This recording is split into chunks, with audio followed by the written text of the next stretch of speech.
Let me know when you're ready. You're watching Mr. Webb. ClueCon, the Free Switch community's official web show. Tune in every week. It's in the Free Switch project.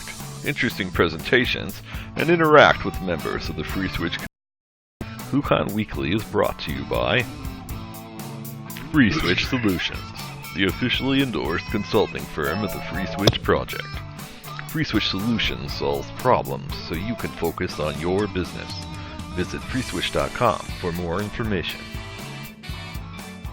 The ClueCon WebRTC and Telephony Developers Conference. ClueCon is held every August in the Windy City, Chicago, Illinois. Meet the developers of all your favorite open source telephony projects, make the connections you need to meet your business goals, and see the latest and greatest technology in WebRTC and telephony. Visit ClueCon.com for more details.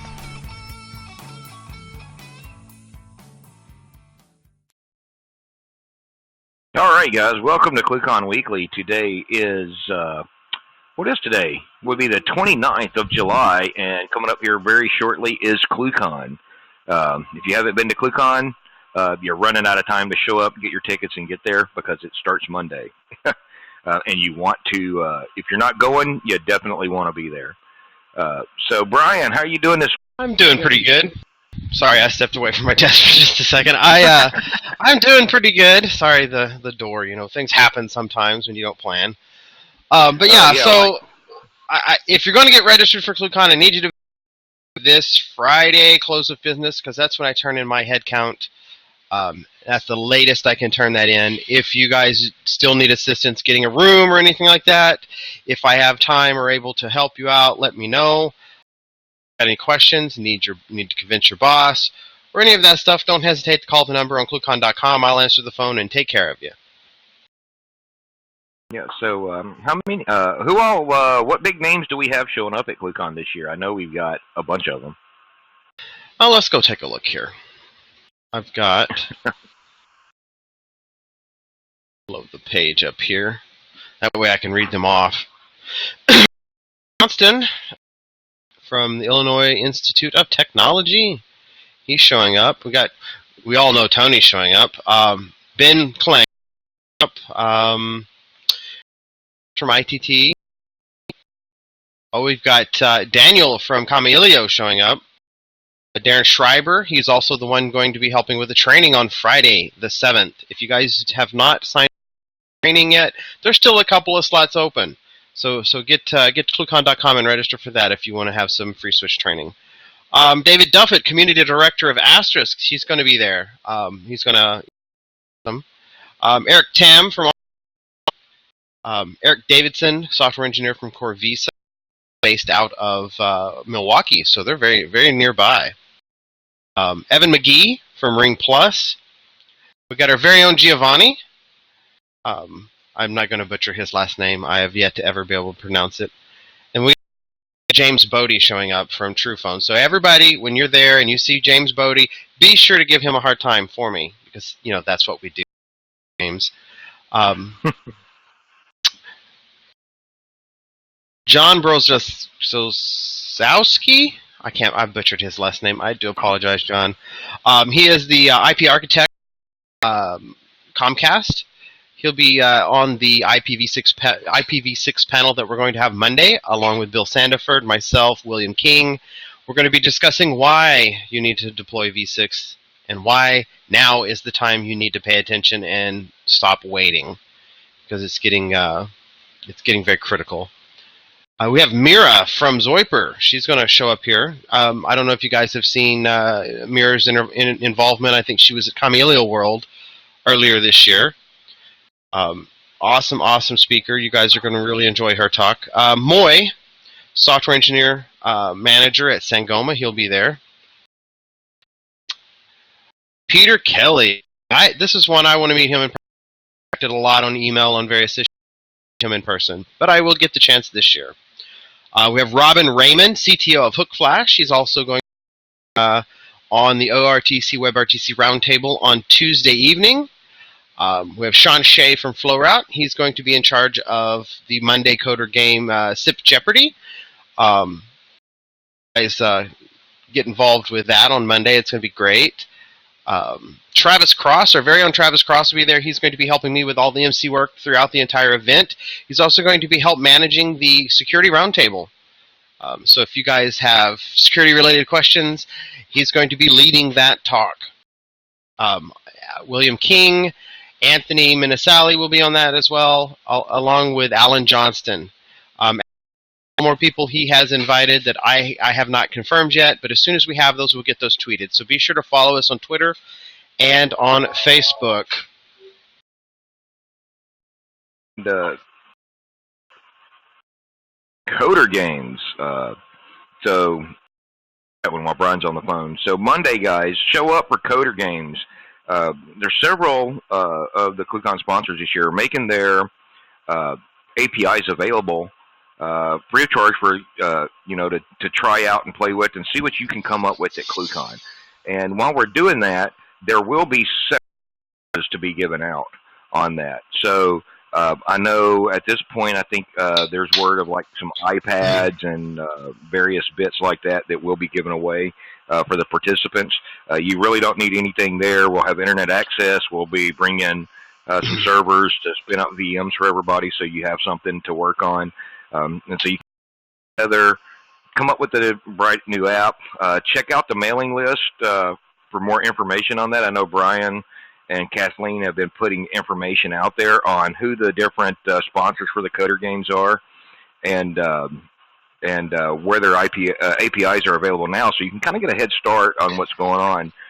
But you do need to work on it there at ClueCon, and we'll have everything set up for you. All of the APIs, documentation links out the attendees, so you can kind of get a head start in understanding of what's available to you. For example, Corvisa has a $250 cash prize for the best use of their the Coder Games. Candy.io has pledged 5 iPads for various levels. There's an email going out about that. Kathleen is finishing up, if she's not already sent it out. I know we were discussing it early yesterday. So, those are all things that are happening.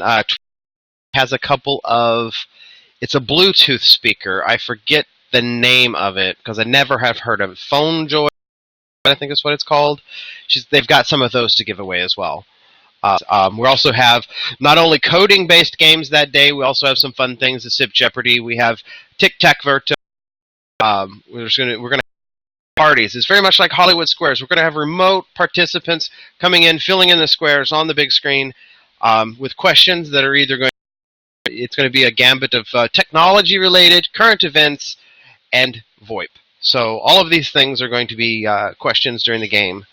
In addition, the DTMFU game is emailed to kind of give you an idea to build an application and or something fun with the sponsors' APIs. That's something like tic-tac-toe, a guessing game, any number of things that you could dream up as a game to play with the API. Submit it to the DTMFU and see what you can win. Because we do, I think, and I'll have to double check this, but I think we have a Chromebook to give away. I know I ordered it. I don't know if it's in yet. I'll double check that, but that's. Yep, and don't forget Dangerous. Oh yes, Mr. Bodie is going to be on. Is that Wednesday?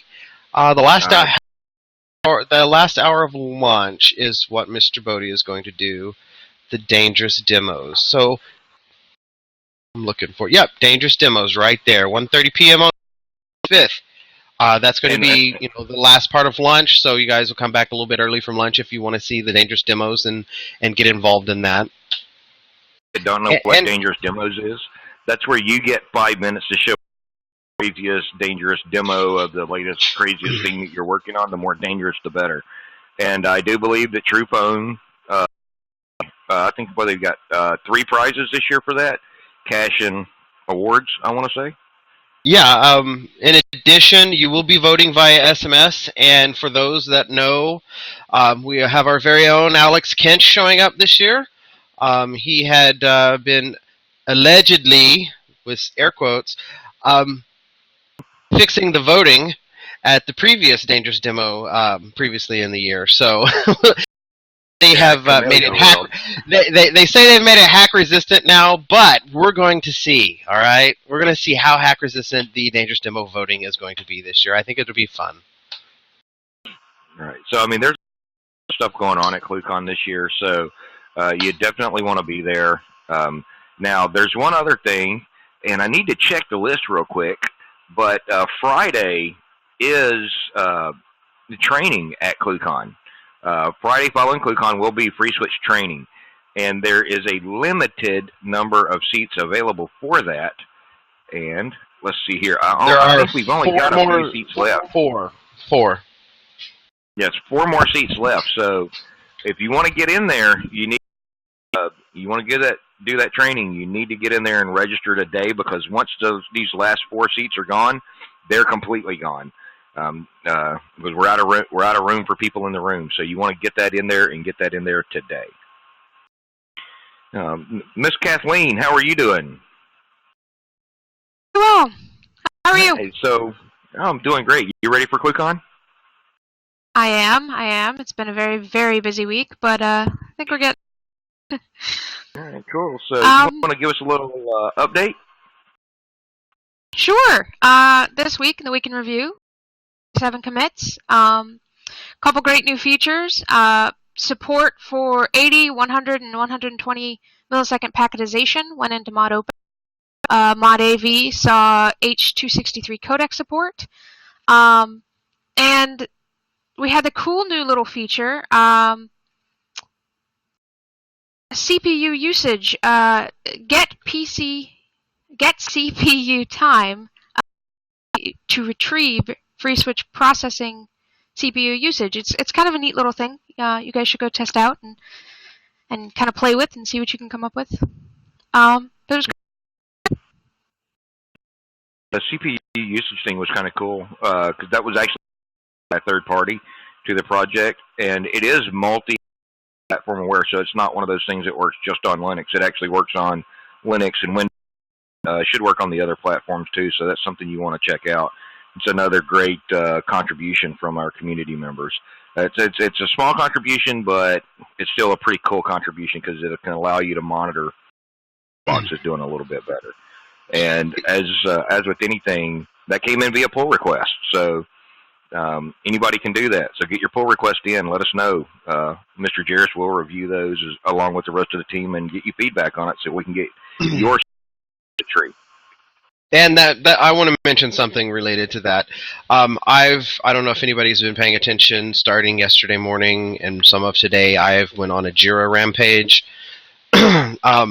We've had some stale issues that have, either the original reporter did not respond, or we know it's something we've already fixed. So I went through and reclassified and closed some things out. And if I've closed something out, you guys have reported. It's nothing personal. If it's still an issue, how hard we try replicate something that's reported. And, your help will be to solve those kinds of issues. Yep. If you want to be, email Brian or me. We will get you into the team to help us out with that. Time here in a couple of weeks for them to do another docs push. Join the docs mailing list at list.freeswitch.org, and you can help out with that too. Let's see here. What else do we got coming up? On that, I also would like to mention that at ClueCon we docs meeting and an automation meeting. I don't know if you guys were here when we had a ad hoc meeting about using various methods of trying to automatically test features and functionality in FreeSwitch, automatic way where you could verify stuff. So last Thursday night, in a Red Bull frenzy of coding, have devised a way to do these tests. I've posted both an example of how to verify audio path and video path for things like conference or just regular bridged calls. These are all things that I want to have the community help us step up and expand and make better. But being able to programmatically take a test, like, for example, the eavesdrop test was the first one I did. It would test all of the various combos of eavesdrop paths of the audio and make sure that the eavesdropper and the eavesdroppee and the party A and party B and everything all went like it was supposed to. Now, my test was very crude and to the point, but it did work. And it would also cycle through various components of codecs, a stereo to a mono to an 8K, an 8K to a mono to a stereo, and so on and so forth. And it was shuffled through these sets of codecs to exercise the various resampling methods that could take place during a call, because not only do you have resampling and sample rate, you have mono to stereo, stereo to mono, and those types of tests are called multipliers that you need to add to any test you do to make sure you're testing things completely. And the same thing happens when you're in a conference. You may have a conference that has a stereo conference with mono parties or mono parties with stereo participants. There's any number of things can go on there. So I would really like to set aside some time at ClueCon for everybody that's interested. Or I think Italo is going to be there as well. So give Ken or I an email. We'll schedule some time.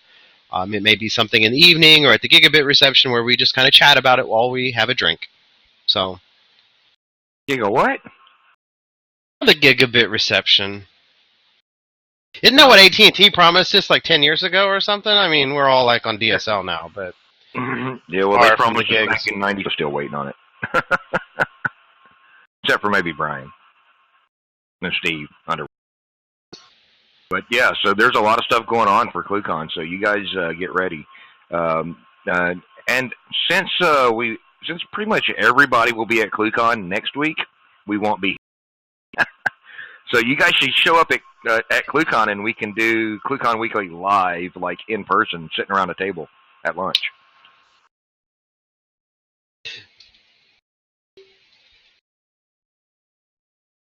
Well, we do have, that are going to be coming in from remote and playing a little game, the wonderful game of Tic-Tac-Verto. So I think Mr. Graves is going to be one of the participants in this game, which is going to be awesome. We still have a bunch. I think Dan Lane is confirmed as well. Kathleen and the questions together. So we're going to have some fun with this. There's going to be a little bit of technology, a little bit of current events, and just some crazy stuff in there. Just to have some fun. So during our testing of the game, I played the Center Square most of the time. But does anybody have any questions about ClueCon or what we're doing? And we may be broadcasting some stuff here. We've bought some equipment that may have one of these things so people can see you at ClueCon. So keep an eye out. We'll be tweeting that so you guys can get involved, call in and out, and interact with the conference from remote. Yeah, Ken needs to tell us what the tech setup is for all the video stuff he's doing on site eventually. A behind-the-scenes thing would be really cool. Well, just real quickly, what we'll have is we have 6 HD cameras that output at 1080p. We won't be using all of those directly into the video switcher. We'll be using about half of them for that. About half of the cameras will be roving. We have an ATM1ME, which is a video switcher by Blackmagic that takes 10 up to 4K video inputs into it, and we have 4 outputs on that, 1 program out, 3 aux outs, so we'll be able to switch individually the big screens up on the stage. So basically we can have 2 computers on 2 different big screens or cameras or whatever. We can also do overlays and all that other good fun stuff. We'll be using that to make recordings of the conference on the fly and have it switched down so that everybody gets their nice and pretty little lower thirds like we have here on the conference bridge, or like Michael has there with his little Zip DX logo. We'll be laying those over the speakers right there. We'll also have stereo capabilities from the presenter's laptop, as well as I think we've got provisions for about 4 different computer feeds right now.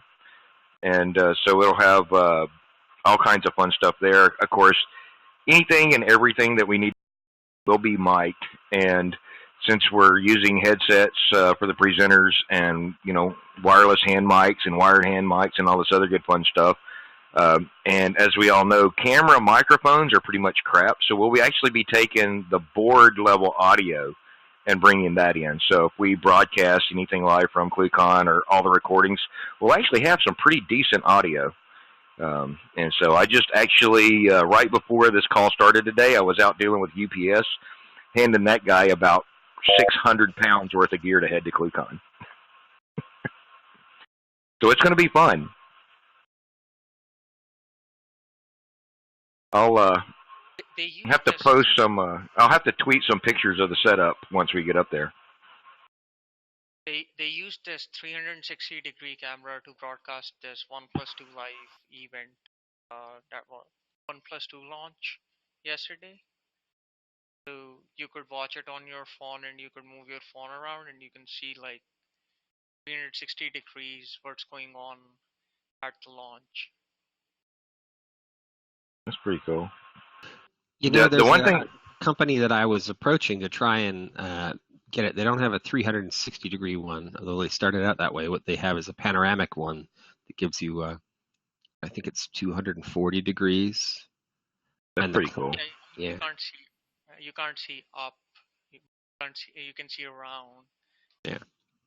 Yeah, the one thing that I did want to get for ClueCon, and I just could not bring myself to suggest that we drop the cash, is one of the biggest things that issues of doing a conference is, at all the presenters want to allow people to ask questions once they're done giving their presentation. Is how do you get a microphone out to the audience members so that you can actually capture their question? And somebody came up with a really nice throwable microphone. It's just a big foam cube. What was that thing called, Brian? Do you remember? I can't. And you're muted, son. It was Adam from Cisco, and I can't remember the bit. I can't But it was a throwable mic. But it was just you're paying like $500 for this little block of foam, no mic. Yeah, it doesn't even come with a microphone in it. It's just a block of foam. It's like, really, guys? Come on, you're killing me here. But they were pretty. Isn't there an app for that? I would have thought you guys would put like 3 mics or 4 mics across the stage and beam form between them. I wish we had some decent shotgun mics. Probably use smartphones to connect to the conference bridge and just ask the question through your. Or we could go hack an Amazon Echo and set it in the middle of the room. That hears everything. But yeah. I don't know. I think this year what we're going to do, one of the things that we're going to make available is we do have IRC. We also have HipChat. So I think this year we'll actually be taking questions via HipChat and such, so that if you want to ask a question but you don't want to stand up in front of everybody and ask a question, you can submit it via HipChat so we can tell the presenters that way. That'll also give us time to get a microphone over to the next guy that actually wants to stand up and ask a question. Hey, what about like an RGB mic and just drop it into a queue? Yeah, just having a free switch installation that's on the room, and you just talk into your phone and batch that into the board and the speakers. That's something we could do. There you go. The more you know. Mm-hmm. You never know what we can come up with for these things, though. But yeah, I don't know where you find the switch to do it. Actually, I'm shipping about 7 servers to ClueCon. Yeah. And I'm going to take the skirt that we're going to wrap around them, and we're going to ride it around like a hovercraft with all the air it's moving. No doubt, right? I've noticed something, Brian. The noise level is about 6 dB down in my office since I boxed them up. Yeah. It's great.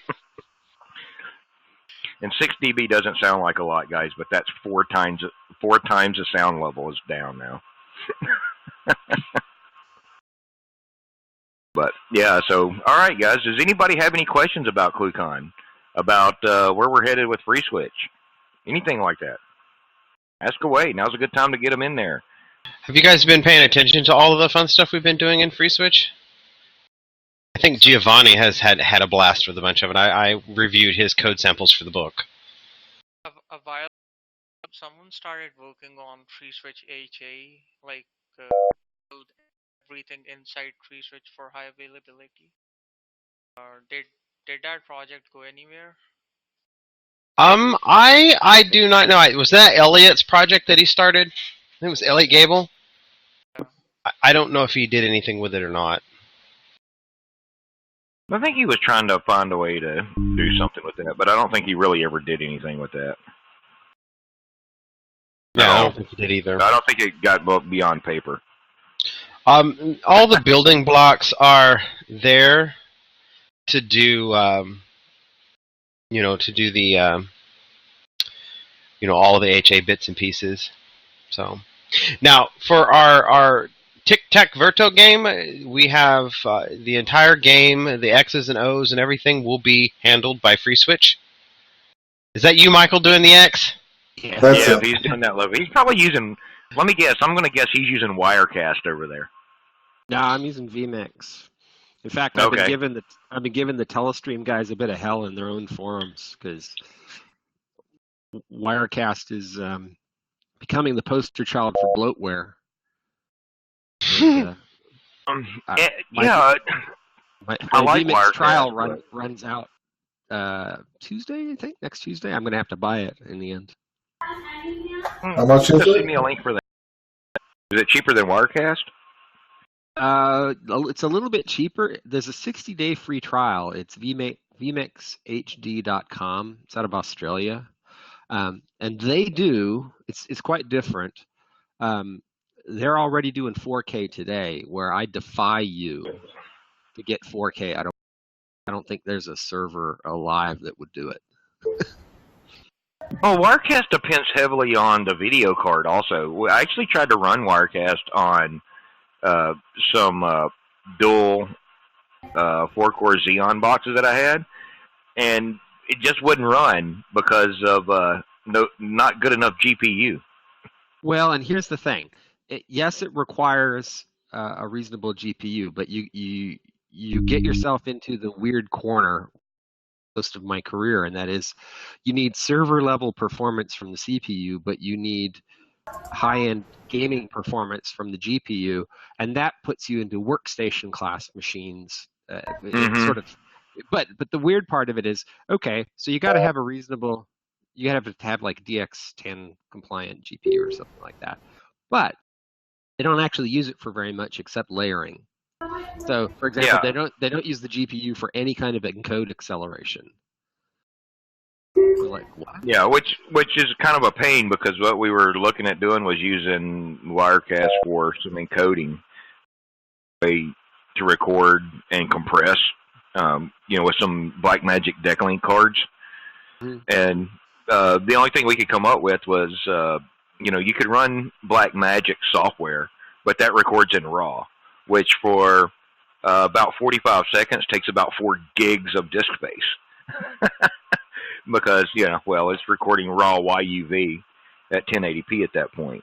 So, a lot of data there. So we looked at Wirecast, and on the machines that we want to use for machines, they only have one PCI Express slot, and that's got a Decklink card in it. Yeah. And the GPU on board wouldn't handle it. So we ended up, me, Brian, Tony, William King, and even Mike Jarris ended up hacking on this thing in half to get it built under Linux, where we could actually record off the Decklink card, loop it through libav, and spit out H.264 files. Actually, there are tools that can do that. You get vMix if you're wanting to do that much. One of the reasons to look at it is because it is it's a full function 60-day. Oh, I just downloaded it. Trial license. The only thing is it's only for Windows. They don't have a Mac version. Doesn't bother me, but other people. Oh no, that's fine. I mean, we're Dell hardware. So. But the thing is, it's a 60-day full function trial license. It's not limited in any way. It doesn't watermark. It doesn't make that annoying audio. That's really annoying too. Yes. Yeah. Yes. Wirecast audio. Well, and here's the thing. And then I'll get down off my I hate Telestream soapbox. Oh, that's okay. That company, they bought in that product. They didn't write it. They bought it, and they kind of have taken the team and used the team for a variety of different things. They make a dozen or more products, that's just one, and it's not one that generates a ton of revenue.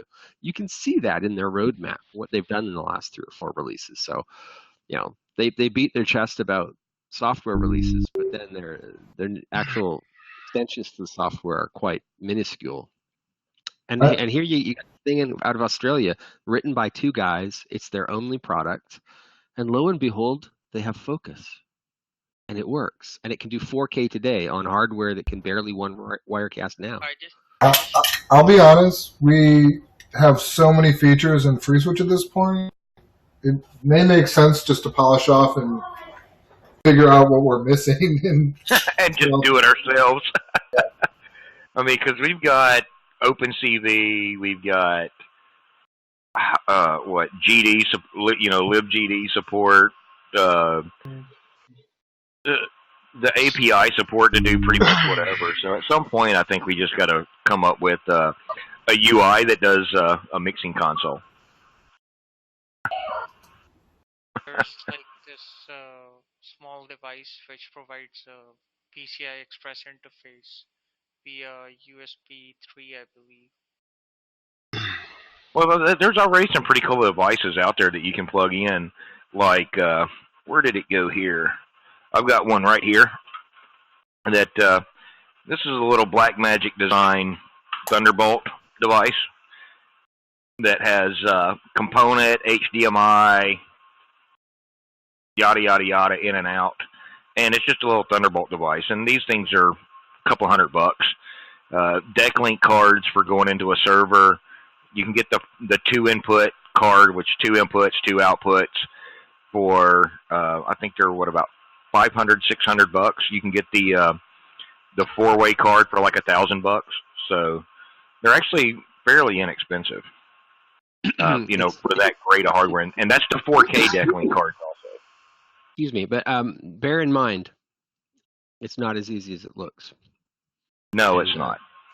Especially it depends to what, to what degree accuracy and timing. And, if you're doing it for broadcast production or something like that, it's not easy.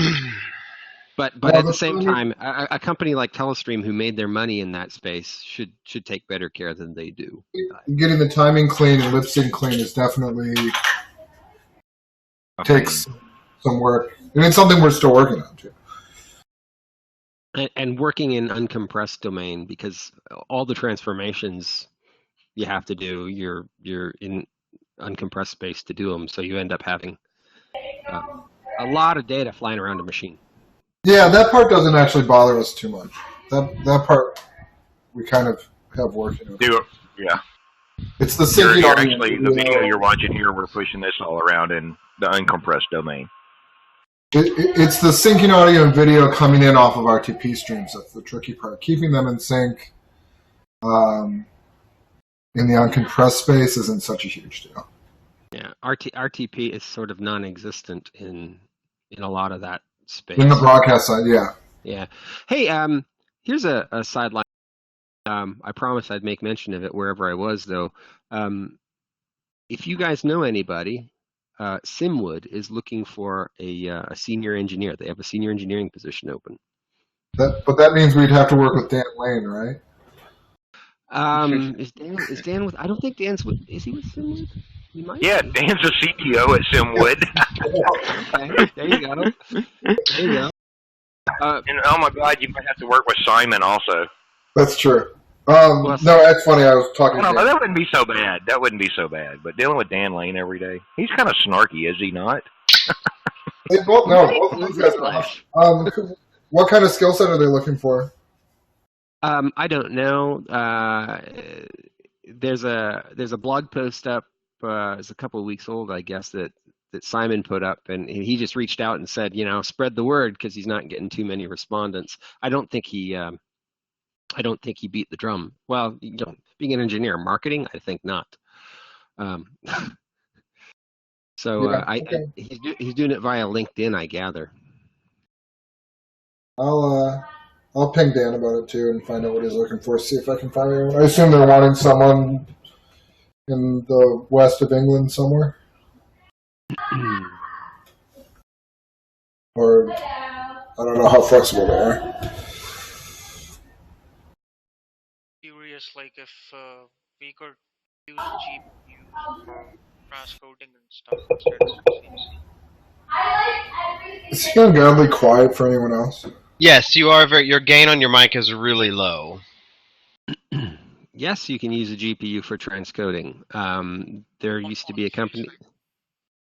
Well, don't know about that, but there used to be a company called.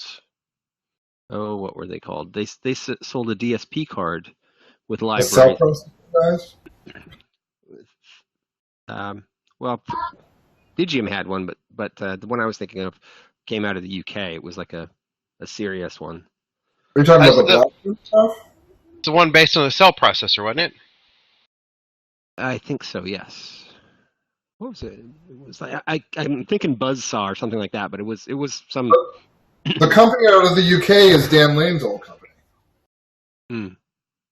That was actually making the box that did the processing.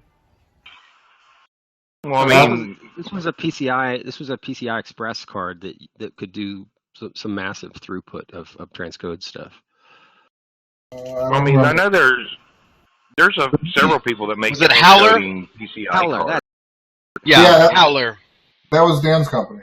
That was Dan's company. They're gone. No. Well, Actor kind of is dying business, right? They were Yes and no. Oh, it's just they couldn't make it all work together. I'll be back in a few minutes. Yeah. But, I mean, you can still do transcoding in hardware with things like Sangoma, Digium. I think Yealink even makes one of those cards. The Yealink, Brian, that makes a transcoder board, that makes it medium boards also. I cannot recall. But That wasn't Yealink. At this point, since we're and maybe it's just in the world I live in, I don't care about G729 and all the licensing attached thereto. Does it really matter, or do I just need a bigger server, or scale my cluster, or buy more cloud, or whatever? At some point, though, you can actually use the hardware, these specialized hardware transcoders to actually do more than just 729. What most people don't realize is the stuff that is all based off. There's several manufacturers that are making quote-unquote transcoders based on an octasic ASIC, and that particular octasic chipset that they use does way more than just transcoding. I'm really surprised nobody has really dug into those APIs and see the kind of stuff that thing can do, because it does, while it does do transcoding, it also does do some pretty cool stuff like conferencing and IVRs and a whole bunch of other stuff. So now you can take that and you could push that out into a data center or to a bunch of data centers somewhere, and just have that controlled by just a handful of boxes. They're sitting in the cloud to handle that kind of thing, and you can handle, I think, more cleanly, the RTP and the media playback and all kinds of other fun stuff that way. But nobody looks at that because they say, oh, well, I can just spend another Amazon box for, X number of dollars a month when I need more load, and then I can turn it off. And then, then they bash their heads into the table because they're running into media quality issues. What do you mean I can't have quality media when I traverse the public internet that I don't control or have any quality of service at all on? I want perfect media. All the time. Always. And I want to do it on cheap cloud services with a bunch of noisy neighbors that are paying ghetto rents. Yeah. You mean I have to pay more than $10 a month? Oh, and it's really fun when something like BGP change, a massive BGP change sweeps through it. That's a fun one to try to ride, and media is just going all over the place or nowhere. Or you have somebody trying to do. We actually had this one the other day. I'm not going to throw any specific names under the bus, but a FreeSwitch user, I think it was a new user in their defense. They're like, hey, I can't get the new video stuff to work. I'm using Linode with one core.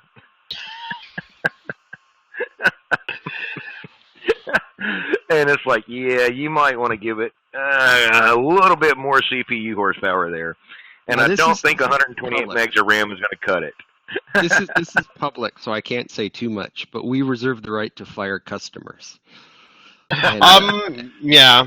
Let me. Let's wrap it up so we can proceed with the fun stuff. All right, guys. Well, look, guys, y'all come to ClueCon next week. If you're not going there, follow us at ClueCon on Twitter, at FreeSwitch on Twitter, Facebook / FreeSwitch, Facebook / ClueCon, G+. What else do we got, Brian? FreeSwitch.org, ClueCon.com. Yeah, got them all. Twitter. Get them all? Twitter / FreeSwitch and ClueCon. Those are the two. Yeah, those are the two. Follow them all. Come on. Post on them. Send us tweets. Let us know. We'll tweet you back. All right, guys. We'll see y'all next week. Actually, no, we won't see y'all next week because we'll be at ClueCon. We'll be back here for ClueCon Weekly 2 weeks from today, so we'll see you